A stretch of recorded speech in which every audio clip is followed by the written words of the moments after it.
ఒక చూపుతో నాలోనే పుట్టిందే, ఏదో వింతగా గుండెలో చేరిందే. నువ్వెవ్వరో నాలో అని అడిగానే, తానేగా ప్రేమని తెలిపిందే.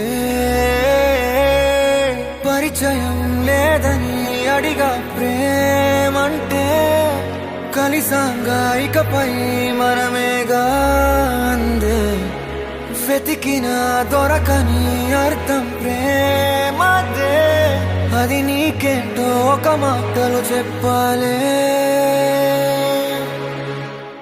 నువ్వుంటే చాలే